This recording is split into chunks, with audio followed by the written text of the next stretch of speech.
네, 4월 총선이 채 2달도 남지 않으면서 설 연휴에도 정치권의 시계는 쉬지 않고 돌아갔습니다. 내일부터는 총선 체제가 본격화하게 될 텐데요. 최수영, 김상일 두 정치평론가와 총선 얘기 나눠보겠습니다. 어서 오십시오. 안녕하세요. 안녕하십니까. 자, 정치권의 설 민심 평가는 늘 동상이몽인 것 같습니다. 그렇죠. 자, 키워드는 민심 똑같이 잡았는데 지금 여당은 민주당의 입법 독주에 대해서 국민들이 경고했다 이렇게 봤고요. 그리고 민주당은 정부 여당이 국민의 삶을 방관하고 있다. 이게 설 민심이다 이렇게 봤는데 자, 두 분의 이 거대 양당의 민심 해석에 대한 평가부터 좀 듣고 갈까요? 그러니까 뭐 사실 설 민심 혹은 설 밥상에 올린다는 얘기 표현을 많이 하잖아요. 네.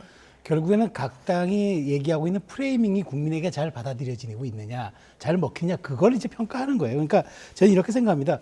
국민의힘 같은 경우에는 지금 사실상 정권 심판론이 여러 가지 이제 우위에 있다는 걸 아니까. 자, 그렇다면은 윤석열 정부가 출범한 지 1년 반이 됐는데도 아무 일도 못하고 있게 발목을 잡고 있는 거대 야당을 한번 심판해달라. 이른바 거야 심판론인 거죠. 네. 쌍방 심판론. 그러니까 이제 바로 민생, 입법 독주, 민생 해야 한다. 이렇게 표현하면서 본인들이 갖고 있는 프레이밍을 홍보를 하는 거죠. 근데 민주당 입장에서는 이게 정권 심판론을 강조해야 되니까 네. 피폐해지고 있다. 결국에는 국민의 삶을 방관하고 있는 정부 여당을 심판해달라. 이렇게 하니까 결국은 각자가 주장하고 있는 선거 프레이밍이 맞붙는 거죠. 그리고 설 민심도 그렇게 받아들이고 있다라고 얘기를 하는 건데 저는 분명한 거는 사실은 여러 가지 이제 그 지금 여론 지지대 여론의 지표들이 많지만 결국 지금 국민의힘과 그 지금 민주당이 비슷한 지금 그 사실 지금 그 구도를 보이고 있잖아요. 그런 예. 측면에서 총선 이후에 누가 더 좀 혁신하는 모습을 보이느냐 아니면 그리고 또 하나 공천을 누가 더 잡음 없이 하되 예. 쇄신 공천과 새로운 인물들을 적재적소에 잘 포장해내느냐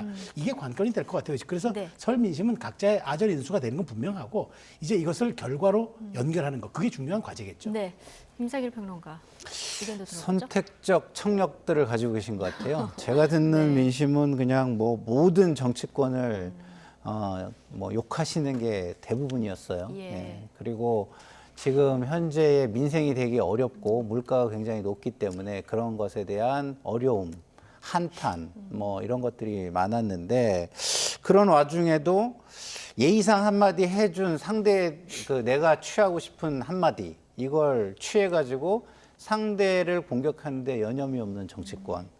그러면 국민들은 어떨까요? 진짜 국민들이 어렵게 생각하고 해줬으면 하고 원하는 것들은 듣지 않는 정치권. 한 귀로 듣고 그런 얘기는 한 귀로 흘리고 자기들이 듣고 싶은 얘기만 별로 안 했는데도 그거로 거의 다 모든 것을 한 것처럼 국민을 기만하는 정치권. 굉장히 저는 올 한 해도 희망을 주지 못하고 굉장히 절망적으로 출발하는 정치권의 네. 모습이다. 이렇게 생각이 듭니다. 양당이 모두 듣고 싶은 것만 듣고 있다 이런 평가를 내주셨는데 지금 총선 관련해서 운동권 청산 그리고 정권 심판론 이렇게 구도가 지금 짜지고 있는 상황인데요. 그런데 오늘 홍익표 민주당 원내대표가 국민의힘의 운동권 청산론에 대해서 언론 인터뷰에서 뭐라고 얘기를 했냐면 독립운동가를 폄하했던 친일파들의 논리와 똑같다 이런 얘기를 했는데요. 이게 여론은 어떻게 받아들일까요? 그러니까 저는 자꾸 민주당이 이제 본인들만의 새로운 프레임을 국민에게 보여주고 이것을 위해서 이슈화 시킬 때니까 평가해 주세요라고 해야 되는데 자꾸 해명을 하는 거예요. 그러니까 간단히 말씀드리면 운동권 청산론을 얘기하면 다른 걸 꺼내들어서 맞불러야 되는데 차라리 검사 독재론 같이 전혀 생뚱맞더라도 뭔가 네. 대척점인 건 해야 되는데 자꾸 설명을 하려드려요. 그래서 제가 지난번 방송에서 말씀드렸지만 그 미국의 정치학자 조지 레이코프가 쓴 코끼리는 생각하지 마. 거기를 보면은 코끼리를 생각하지 말라고 자꾸 얘기할수록 코끼리만 생각나는 거예요. 자, 근데 여기서 얘기합니다. 민주당 86 운동권이 우리를 비판하는 거는 일제 친일파가 독립운동가 네. 비판하는 것과 똑같다는 이런 등치된 논리는 지금 한동훈 위원장은 운동권을 청산하자는 게 단순한 인물 교체를 얘기하는 게 아니라 정치를 교체해서 나아가 시대를 한번 교체하자는 네. 담론을 얘기하는 건데 마치 한동훈 위원장이 586 운동권을 폄훼하고 있고 그들의 어떤 그 살아온 업적을 무시하고 있다. 그래서 친일파의 논리와 똑같아. 이렇게 맞불놓는 거는 이거는 전략이 아닌 것 같아요. 그래서 예. 자꾸 민주당이 한동훈 위원장의 프레이밍에 말리고 있다. 그다음에 아니면 새롭게 민주당만의 아주 새로운 것 그리고 국민에게 진짜 먹히고 받아들여질 수 있는 설득력 있는 의제나 이슈를 꺼내놔야 되는데 이렇게 해명하고 설명하다 보면은 저는 결국 말릴 수밖에 없다. 민주당이 이거는 전략적 오판을 하고 있다고 저는 생각이 됩니다. 예. 자, 지금 여론조사 그래픽 잠깐 보여드렸습니다만은 한동훈 비대위원장의 운동권 청산론에 대해서는 공감한다 39, 공감 못한다 49고요. 그리고 네. 이재명 대표가 내세운 검사 독재론에 대해서는 네. 공감한다 47, 공감 못한다가 44%. 여론은 지금 이렇게 움직이고 있거든요. 네, 저는 뭐 예. 당연하다고 봅니다. 지난번 방송에서도 제가 말씀을 드린 것 같은데 운동권을 청산한다. 이게 민주화 운동을 어떻게 청산하죠? 독립운동을 청산할 수 없잖아요. 이런 어떤 역사에 있는 어떤 큰 그 현상, 그 역사적 사실을 청산한다는 건 말이 안 되는 거고요. 그래서 제가 그때 말씀드렸듯이 그 중에 뭐 특혜받은 일부를 특정해가지고 이 그룹은 뭐 지나치게 특혜를 받았고 지나치게 기득권을 오래 가지고 왔고 뭐 이런 식으로 비판한다면 사람들이 공감을 많이 하겠죠. 근데 운동권을 청산한다 이러면 저도 뭐 어쨌든 뭐 NL 운동은 아니지만 운동을 한 사람으로서 내가 한 거를 뭐 청산을 한다고? 뭐를 청산하겠다는 거지? 이런 생각이 들잖아요. 그러니까 너무 이거 넓힌 거예요. 운동권 청산론이라는 것은. 이런 식으로 하면은 제가 볼 때는 공감해 주기가 좀 어렵다. 역사 하나를 드러내겠다. 민주화 운동 역사 하나를 드러내겠다라는 걸로 들릴 수도 있지 않습니까? 그렇기 때문에 이건 맞지 않는 것이고요.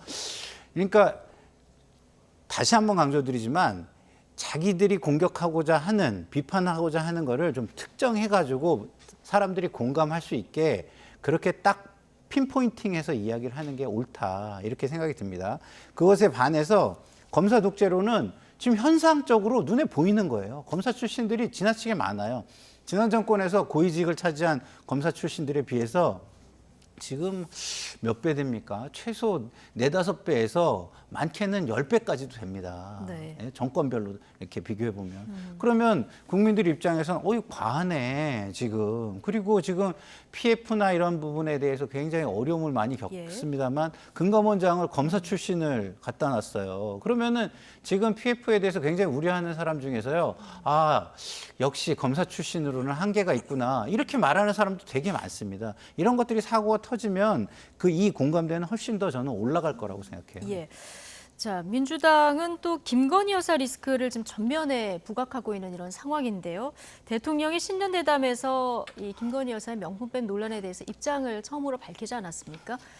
자, 이번 대담으로 리스크 어느 정도 뭐 수습이 됐다고 보십니까? 어떻게 평가하십니까? 글쎄 수습이라고 하는 것은 이제 우리가 받아들이는 민심의 척도가 어느 정도가 되느냐 이제 문제이기 때문에 저는 이제 이거는 총선에서 유권자들의 결국 판단으로 평가로 갈 수밖에 없다고 봐요. 왜냐하면 여권 이렇게 지금 대통령 중심제하에서 대통령이 공적으로 언급한 것은 최종 상태를 의미합니다. 그렇기 때문에 여권에서 이 문제를 더 이상 발화하거나 더 이상 언급하거나 그다음에 이 문제에 대해서 별도로 해명하거나 할 수는 없을 겁니다. 왜냐하면 두 분이 당사자인 데다가 대통령이 신년 대담의 형식으로 여기에서 분명히 언급을 했기 때문에 그래서 이 두 가지였잖아요. 일단 첫 번째는 몰카 공작 분명하다. 두 번째 재발 방지 내가 약속하겠다. 그러니까 우리 국민들이 뭐 그렇게 좀 오해할 만한 점이 있으니까 그건 내가 재발 방지 약속하겠다.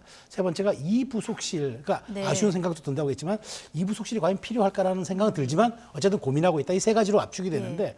자, 여기에 대해서 그렇다면 이제 이 문제에 대해서 여권이 더 이상 얘기할 수 있는 건 없을 겁니다. 그래서 한동훈 위원장도 이 문제에 대해서는 이제 대통령의 이 설명을 더 이상 다시 한번 이제 하는 쪽으로 갈 거고 그다음에 그것을 가지고 결국 이제 총선에서 평가받는 건데 저는 이제 이 문제가 과연 국민의힘이 어느 정도 당의 것으로 이제 좀 개별화 시켜내면서 국민의힘의 모습으로 총선 치를 수 있느냐. 이거는 오롯이 한동훈 비대위와 그다음에 총선 공천의 모습에 영향이 달렸다. 그래서 이 부분은 이제는 더 이상 언급할 수도 없고 또 언급해서도 실익이 없는 그런 이슈가 됐다고 저는 평가하고 싶습니다. 유권자들의 판단만 남았다고 보셨는데. 지난주 YTN에 제가 나와서 한 요르단전을 보신 국민들의 마음이 이거랑 똑같을 것 같다라고 제가 말씀드린 적이 있어요. 자, 이거는 뭐냐면요. 혹시나 하고 봤는데 역시나를 확인한, 기대할 것이 없음을 확인한 실망, 이거였고요. 그리고 못하기 경쟁으로 적대적 공생을 하고 있는 정치권에 어떻게든 대안을 찾아보려고 노력하는 국민들이 역시 대안을 찾기는 어려운가라는 절망, 저는 이걸 봤다고 생각합니다. 아니 어떻게 신년 대담으로 국민들의 관심이 그렇게 높은 것에 대해서 해명과 설명을 하시는데 어떻게 자기 생각과 자기 방식만 일방적으로 그렇게 내보여 주시는지 저는 알 수가 없습니다. 예.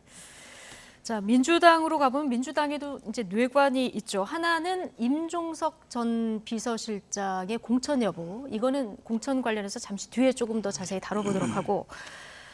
자, 조국 전 법무부 장관이 지난 8일 항소심에서도 유죄를 선고를 받았는데 그날 정치 참여를 시사했습니다. 오늘 노무현 전 대통령 묘소도 참배를 했고 문재인 전 대통령도 예방을 했는데 창당을 해서라도 총선 승리에 헌신하겠다 이렇게 얘기했는데 이거 창당을 공식화하기 위한 수순이라고 보면 될까요? 실제로 지금 창당의 모태가 될 수 있는 플랫폼을 만들었죠. 네. 리셋 코리아라고 네. 지금 이미 만든 상태니까 뭐 창당의 수순, 형식과 수순을 바른다면 창당 가겠죠. 근데 저는 조국 전 장관의 그 메시지를 주목합니다. 그러니까 조국 전 장관이 뭐라 그러냐면 바로 검찰 독재 종식 위에서 불쏘시개 할 거라 그랬잖아요. 네. 이재명 대표도 이번 선거는 검사 독재 청산이라고 얘기합니다. 또 송영길 전 대표는 검찰 해체당을 만들겠다고 얘기했습니다. 전현직 당대표와 전직 법무장관이 검찰 독재 종식과는 비슷한 결을 가진 새 메시지를 냈습니다. 그리고 이제 문재인 전 대통령을 예방합니다. 문재인 전 대통령 입장에서는 조국 전 장관이 사실은 아픈 손가락이죠. 그렇기 때문에 저는 실제 문재인 대통령 심정적 지지를 보낼 겁니다. 민주당도 그건 알고 있어요. 조국의 강을 건너야 된다는 것도 알고 있고 조국 전 장관이 굉장히 부담이 된다는 것도 알고 있지만 또 문재인 대통령은 심정적 지지를 보내고 있다라는 또 이 딜레마에 민주당이 빠져 있기 때문에 저는 이번 형식을 통해서는 이른바 비례대표 정당 연대 이런 데서는 빠질 수는 있지만 결국엔 조국 전 장관이 살아 돌아온다면은 총선에서 어떤 형식으로 비례대표 2번을 받든지 해가지고 다른 정당을 통해서 살아 돌아온다면은 다시 또 이른바 또 느슨한 연대의 성격을 갖출 수는 있어요. 그런데 과연 조국 전 장관이 이제 마지막 대법원 판결이 만일 국회 입성에 성공한다고 그러더라도 아마 짧은 시간에 몇 개월 사이에 날 것 같은데 이게 과연 정치의 상식과 법의 상식에 맞는 건지 이걸 민주당이 정말 고민하는 지점 같아요. 더군다나 이번 판결이 이제 법원에서 한 거기 때문에 그렇죠. 예. 자, 이 부분에 민심이 어떻게 움직일지도 지켜봐야 되고 또 민주당도 고민이 깊을 것 같습니다. 이게 연대를 하자니 중도층이 좀 이탈할까 이것도 고민일 것 같고요. 또 선을 긋자니 지지층이 좀 분산될까 이 부분도 고민일 것 같은데 아직은 민주당이 선을 긋고 있습니다. 그런데 조국 전 장관의 신당이 만약에 만들어진다고 했을 때 이게 비례연합정당에 들어갈지 말지 굉장히 관심이거든요. 어떻게 흘러갈 것 같습니까? 저는 조국 전 장관과 관련해서는 국민들의 평가가 저는 끝났다고 생각해요. 기본적으로 국민들이 많은 기대를 했지만 그런 모든 기대를 결국은 개인의 어떤 사욕을 방어하는데 이거 썼다 이런 실망이 굉장히 저는 큰 것으로 끝났다고 저는 보거든요. 그리고 이게 사실상 옥중 출마하고 되게 비슷하지 않습니까? 원래 2심이 끝나면 법정 구속을 해요. 근데 법원이 나름대로 조국 전 장관의 가족을 나름대로 좀 혜택을 준 거예요. 법정 구속을 안 했다는 건. 근데 그런 혜택을 받고도 공인으로서 일반 국민에게 모범을 보여야 하는데 그러지 못하고 어떤 공적 책임감이 전혀 없이 2심에서도 선고를 받은 사람이 이런 식으로 제도를 무시하고 나만 옳다고 나온다? 그러면은 이것을 국민들이 좋게 보겠습니까? 좋게 저는 볼 리가 전혀 없다고 보고요. 아주 강성 지지층 일부만 저는 조국 전 장관을 지지할 거라고 봐요. 근데 이 조국 전 장관을 지지하는 강성 지지층 일부는요. 이재명 당대표나 민주당의 지지층하고도 또 저는 분리가 된다고 보거든요. 왜냐하면 두 개로 갈라질 때 같다 얘기는 검찰 독재 정권을 종식하자. 메시지가 같아도 저는 어차피 당이 다르고 투표를 어느 한쪽으로 해야 되기 때문에 결국은 지지자는 갈릴 수밖에 저는 그럼 없다고 민주당은 봐요. 어떤 선택을 할 것 같습니까? 그러니까 저는 민주당은요. 조국 전 장관을 받아들일 수가 저는 없다고 봅니다. 일단은 국민의 평가는 끝났다고 말씀을 드렸고 특히나 중도층에서는 이 부분에 대해서 훨씬 더 확고하게 이건 잘못됐다고 생각하기 때문에 일부 지지층을 빼면은 그러면은 다른 쪽에서는 굉장히 부정적인 영향을 줄 수밖에 없는 상황이다. 이렇게 저는 보기 때문에 저는 민주당은 당연히 선을 그을 거라고 봅니다. 당연히 끝까지 선을 그을 거다. 이렇게 전망을 해주셨는데요. 지금 어떻게 될지는 좀 지켜봐야 될 것 같고요. 공천 작업도 이제 연휴가 마무리되면 속도를 내겠죠. 국민의힘 내일 이제 면접을 시작하고 좀 갈등이 없는 단수 지역부터 발표를 한다 이렇게 전해졌는데 자, 국민의힘이 최근에 낙동강 벨트를 전면 재배치하지 않았습니까? 여기 민주당이 현역으로 있는 곳에 중진들을 대거 이제 보내서 서병수, 김태호, 조혜진 이 세 분은 이제 승낙을 해서 조정이 됐습니다. 이 낙동강 벨트를 넘어서 TK 지역 그리고 수도권까지 이런 기류가 갈지 이 부분 굉장히 주목되는 포인트예요. 그렇죠. 근데 낙동강 벨트는 우리가 이제 흔히 이제 지금 뺏긴 지역을 찾아오는 거니까 지금 험지 출마라고 얘기를 하잖아요. 그래서 서명수 의원 같은 경우는 지난번 21대 총선에서 두 번째 지금 사실은 또 지역구를 이동하는 건데 그러다 보니까 이제 낙동강 벨트는 오히려 찾아오는 건데 TK는 이런 지역이 없잖아요. 이런 지역이 없기 때문에 아마 제가 보기에 쇄신 공천이라는 차원에서 현역들을 이른바 컷오프하거나 이런 쪽으로 아마 그 쇄신의 모습을 볼 거예요. 왜냐하면 험지 출마를 할 데가 없으니까 실제적으로 징발에서 수도권으로 가기 전까지는 TK에선 재배치할 데가 별로 없을 겁니다. 자, 그러면 이제 수도권이 관심인 거죠. 수도권에 벌써 수원벨트가 벌써 라인업이 짜여져 있잖아요. 수원벨트는 명망가 그룹 위주로 짜여져 있고 그다음에 한강벨트는 아마 경쟁력 있는 위주로 짜여질 것 같습니다. 그런데 중요한 건 그러면 이제 이렇게 중진 재배치라든가 험지 출마 혹은 자객 공천을 이야기하는데 이 모든 게 사실은 한동훈 비대위원장의 컨셉 공천에 부합되는 겁니다. 한동훈 위원장이 중진들의 재배치라 하면 결국에는 명망가들 그다음에 경쟁력 있는 인사를 통해서 한 석이라도 찾아오겠다고 하는 건데 저는 이렇게 된다고 그러면은 TK는 모르겠지만 조금 수도권에서의 재배치는 상당 부분 있을 거라고 봐요. 특히 강남을 같은 경우도 그렇죠. 그렇게 해서 보는 거죠. 왜냐하면 강남을은 상징적인 곳이잖아요. 강남이라는 거는 실질적으로 어떤 누구를 배치하느냐의 문제가 사람이 뭐 알려졌다 해서 배치하는 게 아니라 전체적인 전략 공천에서의 그 하나의 콘셉트 공천이기 때문에 이거는 굉장히 중요한 거예요. 누구냐 한 사람 두 사람 중요한 게 아니라 그게 약간의 상징성과 방향성을 보여주는 거라서 그런 측면에서 저는 좀 이제는 빠르게 그 한강벨트 구성이라든가 아니면은 다시 한번 강북벨트라든가 이런 식으로 굉장히 좀 말하자면 한동훈식 공천이 이제부터는 좀 속도를 낼 것이다. 그리고 중진들의 재배치 혹은 명망가의 영입이라든가 경쟁력 있는 인사들의 그 전략적 고려, 배치 고려 이런 것들이 굉장히 좀 빠른 속도로 진행될 것 같습니다. 또 하나 봐야 될 지점이 최근 여당 내에서 이제 용산 참모들의 양지 출마론에 대한 얘기가 좀 오가고 있는 이런 상황인데요. 윤석열 대통령 뭐 후광은 불가능하다 이렇게 선을 그었습니다만 이분들의 공천 작업을 한동훈 비대위원장이 어떻게 정리를 할지 그래서 이기는 공천을 위해서 어떻게 만들어 나갈지도 좀 지켜봐야 되는 대목이죠. 그렇죠. 그러니까 후광이 불가능하다? 그렇지 않죠. 결과로 보여지면 후광은 뭐 드러나는 거기 때문에 그리고 또 이 분들이 그 공천을 받는 분들이 이미 네이밍이 되고 있어요. 어떻게 뭐 측근이다 그리고 뭐 본인들도 그것을 뭐 부인하지 않고 그 앞에다가 뭐 그냥 대통령실이라고 쓰지 않고 윤석열 대통령실 뭐 이런 식으로 하지 않습니까? 그런 것들이 이미 후광은 어느 정도 존재한다고 보는 거고요. 그리고 한동훈 비대위원장의 공천이라는 것 지금까지 이루어진 게 한동훈 비대위원장의 공천의 컨셉이라고 말씀을 해주셨는데 국민들은 전 그렇게 인식하지 않을 것 같아요. 지금까지 한 것은 한동훈 비대위원장 공천의 밑그림일 뿐이다. 그러면 이 공천의 완성은 어디서 이루어지냐? 옮겨지는 사람들이 아니라 들어올 사람들, 빈 곳에 들어올 사람들로 완성된다라고 볼 거예요, 국민들은. 그러면 그걸 보고 판단하겠죠. 한동훈 비대위원장이 정말 이기는 공천을 하려고 하는 것이냐 아니면 정말 윤석열 대통령의 사람들을 심으려고 하는 것이냐 이거는 그 결과를 보면은 판가름이 날 거라고 봅니다. 자, 민주당으로 가보면 연휴가 끝나면 이제 현역 하위 20% 명단을 개별적으로 통보한다 이렇게 알려지고 있습니다. 자, 이게 뭐 원래는 2월 초에 통보한다 그랬다가 내부 분열을 우려해서 좀 미뤄진 건데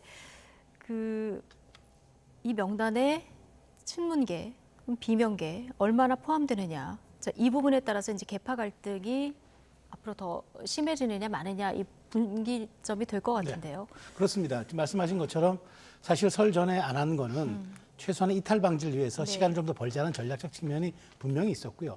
자, 근데 이제 이렇게 발표가 됩니다. 발표가 되면은 지금 제3지대라는 확실한 대안 세력이 생겨버렸어요. 그리고 기호 3번은 무조건 달 수 있는 공간이 생겨버렸어요. 이렇기 때문에 사실상 이제 여기에 대해서 일정한 파장은 있을 겁니다. 네. 이탈이라든가. 근데 그게 얼마큼의 규모가 될 것이냐. 그런데 제가 보기에 이제 지금 뭐 국민의힘 얘기를 하셨지만 실제로 민주당에서 마찬가지죠. 여기에 비명과 그다음에 친문이 상당수가 포함되어 있다. 이건 약간 방아쇠 역할을 하겠죠. 좀 예. 촉발되는 거죠. 그렇다면은 이제 개별 통보를 하겠지만 실질적으로 받은 사람들이 승복하기 어렵고 또 승복이 안 된다 그럴 때는 납득이 안 된다고 할 때는 분명히 대안 세력을 볼 거예요. 근데 저기 이제 그 이낙연 전 대표와 탈당파 의원들이 만든 개혁신당이 지금 딱 자리를 잡고 이미 예. 출범을 했기 때문에 저는 이제 일정 부분의 이탈은 감안해야 될 것 같은데 다만 여기에서 이게 이탈로 그치지 않고 내전 양상으로 지금 임종석 전 실장이 얘기한 것처럼 전쟁하자는 식의 거냐 지금 약간 이렇게 감정적인 지금 대응이 나오고 있는데 그렇게까지 간다 그러면 민주당의 공천 상황 관리하기가 매우 어려워질 수도 있습니다. 그렇게 네. 될 경우에는 이재명 대표가 직접 개입한다 하더라도 어디선까지 개입할지 이것도 굉장히 좀 중요한 포인트가 될 거기 때문에 저는 지금은 약간 휴지기 상태에 들어가 있지만 결국 이제 발표되는 이제 통보되는 의원들의 네. 숫자가 이제 공개될수록 저는 이제부터는 경랑 속으로 빠져들 수밖에 없다고 생각이 됩니다. 뚜껑을 뭐 열어봐야 정확히 알 수 네, 있겠습니다만은 맞습니다. 만약에 네. 비명계가 다수 들어있다고 하면은 네. 개파 갈등이 뭐 더 불이 붙을 것이다 네. 이렇게 전망을 하셨는데 그리고 이탈 규모도 이제 커질 거다. 네. 임종석 전 비서실장 네. 중성동갑에 네. 공천을 줄지 말지 네. 이 부분이 가장 뭐 어떻게 보면 갈등의 도화선이 될 거란 전망도 많아요. 네. 그러니까 이게 당위의 부분이 있고 이제 예측의 부분이 있는데요. 당위의 부분은 책임 있는 사람들은 다 책임을 지고 불출마를 하는 게 맞습니다. 그래서 저는 그 정권 교체에 책임 있는 분 중에는 임종석 비서실장이 주요 인사 맞죠. 네. 불출마하시는 게 맞고 이재명 당대표 쪽도 책임이 굉장히 크니까 책임 있는 분들 불출마하시는 게 저는 맞다고 봐요. 그건 예. 당이고요. 근데 예측을 해보면 양쪽 다 물러나기 힘들 겁니다. 왜냐하면 모두가 지금 선거 이후를, 총선 이후를 생각하고 있는 거거든요. 근데 총선 이후를 생각해 보십시오. 임종석 전 비서실장이 들어와 있는 거와 들어와 있지 않는 거. 친명 입장에서 보면은요, 반명의 구심점이 만들어지는 거예요. 그 내전의 씨앗이 되는 겁니다.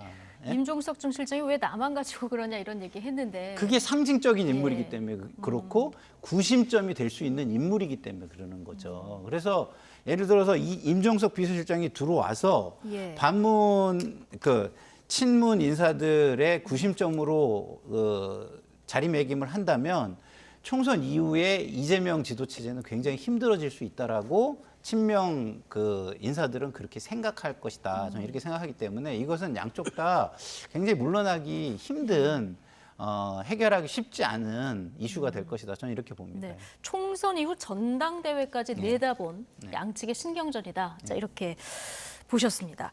자, 설 연휴에 가장 바쁘게 움직인 곳이 어디냐 그러면 개혁신당인데요. 이낙연, 이준석 공동대표가 이끄는 개혁신당 오늘 주요 당직자 인선까지 발표했는데 굉장히 속도가 네. 빠릅니다. 네. 그 속도가 빠를 수밖에 없죠. 예. 사실 지금 이제 시간과의 싸움일 수밖에 없는 그런 상황인데 이제 뭐 60일 채 안 남은 상황에서 이제 어떻게 하겠습니까? 근데 제가 보니까 결국 그래도 개혁신당, 그러니까 원래 개혁신당, 그러니까 이준석 신당의 그 당직자들을 많이 배려한 것 같아요. 보니까 뭐 최고위원들은 각 1인씩 배분한다 네. 하더라도 수석 대변인은 이제 허은하 전 의원을 했고 공동 대변인은 이제 이낙연계 한 사람, 이긴 이제 개혁신당 대변인 예. 그리고 정책위 의장도 공동으로 했는데 눈에 띄는 건 사무총장은 김철근 전 정무실장을 준 거예요. 그러니까 네. 이거는 이제 이준석 전 대표를 굉장히 배려를 한 거죠.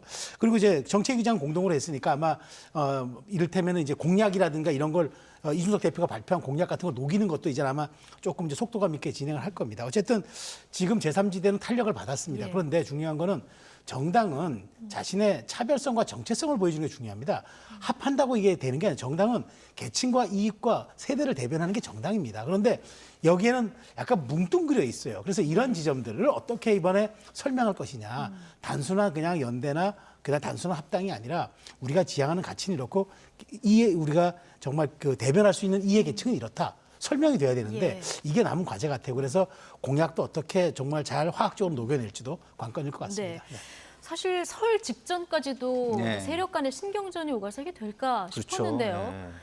이게 4개 세력인데 네. 전격적으로 빅텐트를 일단 쳤습니다. 예. 예. 저는 완전히 이거는 쉽지 않을 거라고 봤었어요. 왜냐하면 상호 불신이 굉장히 깊어졌었거든요. 그러니까 예를 들어서 원칙과 상식이 이준석 대표하고 협상을 들어가면 협상에 간 사람이 이준석 대표는 믿기가 네. 힘들다 이러고 나오는 거고 또 원칙과 상식에서 이낙연 대표하고 협상하러 들어가면 이낙연 대표는 믿기 힘들다 이러고 나오는 그런 상황이었거든요. 그래서 굉장히 어렵다고 생각했는데 인정할 건 인정하는 모습이 마지막에 있었다라고 네. 저는 생각을 해요. 그래서 당직 인선도 저는 이렇게 됐다고 보거든요. 왜냐하면 이준석 당대표의 개혁신당이 액션 플랜이 가장 좋고 행정 능력이나 지금 실무 집행 능력, 기획 능력이 제일 돋보이고 있어요. 예. 그렇기 때문에 그거를 정당이 하려면 그 사람들이 하게끔 인정을 해줘야 되는 거죠. 예. 근데 만약에 자리로 본다면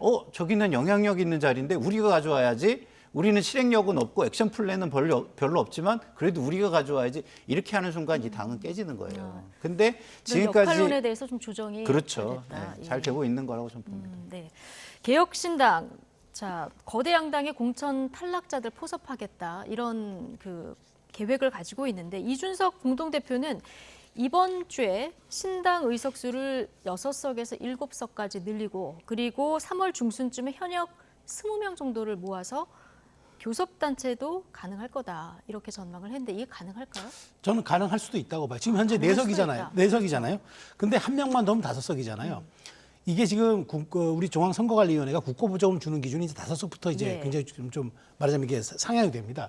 당장 2월 15일에는 이제 뭐가 나오죠? 국고보조금의 경상경비가 나와요. 네. 그리고 3월 15일에는 이제 나머지가 나와요. 근데 만일 5명 이상 넘어가면 2월 14일을 얘기한 게 굉장히 도움이 될 겁니다. 그런데 3월 15일에 만일 교섭단체 대표까지 됐다면 기호 3번을 당연히 먹는 데다가 예. 아마 돈도 수십억이 들어오는 이른바 선거 자금이 마련될 수가 있어요. 그렇기 때문에 이준석 대표가 이렇게 약간 허세 반, 그다음에 네. 실질적으로 가능할 수 있는 수치도 좀 반이 섞였다고 봐요. 그래서 이번 주 안에 과연 전 5명을 돌파할 수 있느냐가 동력이 될 것 같아요. 이번 주에 5명. 그렇죠. 이번 주에 예. 지금 4명인데 5명, 6명까지 간다면은 탄력 상당히 받을 수 있다고도 봅니다. 5명, 6명을 일단 이번 주에 달성하면 네. 탄력을 상당히 받을 수도 있다. 이렇게 보셨는데 자 현역 의원의 신당 참여 이게 지지율에 달렸다 이런 네. 분석도 나오는데요. YTN이 여론조사 전문기관 엠브레인 퍼블릭에 의뢰해서 조사한 결과를 하나 보시죠.